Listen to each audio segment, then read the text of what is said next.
and welcome back to another episode of r/Am I the A-hole. If you're new or you haven't already, please remember to hit that subscribe button, and also let me know down below if you would like me to cover any other Reddits or anything. Titles are on the screen, and the first one is, am I the a-hole for telling my sister it's her fault for dropping out? So my sister, we'll call her S, used to be a college student and just finished up her first and most likely last year. As of today, she is on academic suspension and will not be allowed to attend classes for a semester because of her poor performance. S wanted to be a mechanical engineer and was majoring in that, but due to the fact she never passed her general classes, never got to take any classes in that area. This whole week, S has been crying and complaining whenever someone talked to her, telling everyone that it's unfair and that her teachers are the reason she did so bad. She has somehow convinced my mum that one of the teachers verbally harassed her. Everyone has been supporting her and trying to help her through this hard time. The thing is, S is lying. I go to the same school as she does and I'm 2 years ahead of her. I know for a fact that she never went to a class or did any of the work. The first time she started crying saying her teacher was mean to her, I went and talked to him. The verbal harassment was sitting down with her during his office hours to tell her that she statistically cannot pass his class due to not even showing up to the midterm. She has failed 6 of the 8 classes she took, and the ones she passed were with a C-. Because of this, she was suspended for 1 semester and cannot fail again. Last night when we got confirmation, she began to rant, saying that her teachers were against her and that it's their fault. I told her no, it's not. She's just lazy and didn't want to put in any effort and is now playing the victim. We argued for almost an hour before she stormed away crying when I told her that she's a stereotypical sheltered child who will fail at life. My parents are mad at me and said I went overboard. I don't think so though. Am I the a-hole? Nah, not the a-hole. When you're no longer in high school, it's up to you to pass your classes. You can't rely on your teachers nagging you and stuff like that. Like, if you want to not prioritize your schoolwork, that's on you. It's not hard to ask for stuff if you need help. It's your sister's fault she's failing, and like, we weren't there to hear the arguments, so you may have gone overboard, but in general, no, you're not the a-hole for giving her a little bit of a dose of reality. Will I be the a-hole for getting a girl with a fake service dog kicked out of my school? Sorry for poor English second language. For the past few months, a girl in my school has brought her dog into the school with a service dog vest, fake IDs. At first, I didn't mind it as I also have a service dog, and it was a cool thing to see someone else have one until she let people pet the dog, that is. That's not the only thing she has done. When I would pass her though and see people petting the dog, I would get mad and I would try to tell her that the dog has a job and people shouldn't be able to pet it. She became defensive and started yelling at me that it's her dog and people can pet it. Later that week, the dog would come up to me and smell me and jump on me. The dog is a small dog, so I didn't notice until it barked, and I would tell her to control her dog. She would again get mad and yell at me. Recently, her dog has been using the bathroom in the hallways, and the school said they couldn't do anything without proof that the dog is fake. So I asked my brother-in-law, who trains service animals, if her vest and badge was real. He said that they weren't and sent me photos of real vests and badges and the website she brought them from, along with proof that the website wasn't a real service dog website. I have all the proof that her service dog is fake, and I told her this, and she told me to F off. I have nothing to prove. So would I be an a-hole if I gave the school deans all of my proof and got a service dog kicked out? Like, it's hard to prove if an animal is a service dog because there is no, like, in most countries, there is no official training program for service dogs. You can just go and get your own dog that you train up to be a service dog and have it be a service dog if it's trained for that specific purpose that you physically need it for. However, any trained service dog would not jump up on a person. They would not go to the toilet in the hallway. That they are two things that prove in itself that it's not a real service dog. So yeah, do whatever you can to get that dog removed from the school. Will I be the a-hole if I reported my Uber driver? I'm honestly not sure if it's worth reporting this guy, but here's the context. For reference, I'm a pretty small chick. I called an Uber pool for a half-hour drive to a licensing test I had to take. The spot is in an industrial area, but wouldn't be difficult to pick up other riders as it's a government licensing building, and 5 minutes down the road you're back in a populated area. So I get in and we make the usual week Uber driver small talk. I was a little gussied up because I wanted my ID to look cute, but nothing crazy. The guy asked what I was doing and I told him I was taking a test, and he encouraged me to study on my phone, so I did.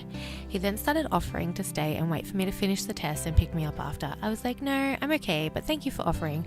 And he countered with, no, I insist. It went on like this back and forth for a while, and I eventually convinced him the test would take hours to complete, so it's not worth it for him. It took about half an hour in reality. We ended up picking up another rider and he stopped talking. I found it creepy, to be honest. It was a pool, so he would have had to have dropped the other rider off at a different location and then come back to the centre to wait for me. Even if he waited, there would have been other drivers around, so it's unlikely I would have connected with him twice. So I think he was just trying to offer me a free ride home or to wherever the hell, maybe a date in his mind. I feel like I shouldn't report it because maybe he thought he was being nice, but he might have had malicious ideas too. What do y'all think? Update. I did the low rating thing, but it didn't allow me to pop in some feedback. So I wrote a report basically saying, hey, I don't want to jump to any conclusions, but my driver was pushing me to allow him to wait at my destination and pick me up afterwards. I'm not sure if his intentions were good or bad, but it made me uncomfortable, so I felt like it might be worth mentioning just in case. I got a response that says, thank you for reaching out and letting us know about this. It appears the issue you're experiencing is already under investigation. We appreciate your patience as we work hard to resolve this issue as soon as possible. So apparently he's been doing this to others. Eek. In general, if you're, say, in like an Uber or something like that, and the person does make you feel uncomfortable, there's no harm in reporting it. And clearly this person had been doing it to other people, so definitely why you should be reporting this. Companies can't do anything to stop crap things happening unless you tell them, and that doesn't mean you have to be an a-hole about it when you tell them, but like at least let them know. And then the last one is, am I the a-hole? Sister-in-law stole my baby name. Hi all, first time poster, long time lurker, I'm on mobile, etc. I just read another post re baby name stealing in which OP was the a-hole, and it got me to wondering if I too am an a-hole despite different circumstances. My husband and I had trouble conceiving. By the time I get pregnant, we had been trying for about 5 years, but our families knew that we were actively trying for a baby.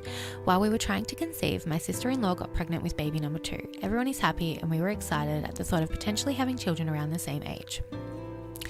Fast forward to finding out the baby is a boy. I asked what name she and her husband were leaning towards. Sister-in-law tells me the name is for sure going to be Aiden, she just loves it so much, etc. During that same conversation, I confided in her that my husband and I had one single boy name that we were saving for if we ever had a boy, and just that the name was really special to me. I joked that I was relieved that my name wasn't on her radar, and when she asked what name we picked out, I told her, not even thinking it was something I should have kept to myself because she already had a name she was set on. Well, lo and behold, a few months later, sister-in-law gives birth and sends out a mass text message with pic and details. They did not name their baby Aiden, they used my name. I was absolutely devastated. We still hadn't conceived, so I know my emotions were likely exacerbated by that frustration, and I tried to let it go because what's done is done. It got worse when a few months down the line, when brother-in-law, sister-in-law's husband, directly told me they chose that name because when I told them about it, it just sounded perfect. It was so incredibly hurtful, but I'd finally gotten pregnant with a little girl, so the point was moot, and I moved on. But not before telling both of them. I was thankful the baby was a girl because they'd used the only boy name I ever got attached to, and they knew it. They pretended like I didn't say anything at all. My husband and I are now trying for number 2, and all of these feelings are coming back to the surface now. So I'm wondering, was I the a-hole for feeling that way I felt, or for saying what I said? No, I don't think you're the a-hole for that. Like, they did a really a-holy thing by stealing that name. They knew it was the only name you wanted for a boy, and that is rude. And I will let you know that my mother decided on my name when she was 16 years old. Before I was even thought of being had in the near future, my dad's cousin and his partner got pregnant with a girl, and there was the mother, my other auntie, and my mum sitting around the table discussing baby names. My mum said, well, if I have a daughter, I'm going to name her my real name, as I've wanted that as a daughter's name for since I was 16. And baby's born, what name did they choose? The one that my mum had told her that she was going to use for her first daughter. Fast forward to me being found out that I was a girl, and my dad basically said, screw it. They know they stole the name. We know they stole the name. It was your name first. Let's name our child it. Who cares? And you know what? No one cares. I was little me. My cousin is big me. You know, it doesn't matter if kids have the same name as each other. No one really cares. And as long as you know that they're the ones that are the a-holes, that's all that really matters. Anyway, let me know if you agree with my decisions or not, and why you feel that way. And if you liked this video, please hit that like button, and as always, have a lovely day.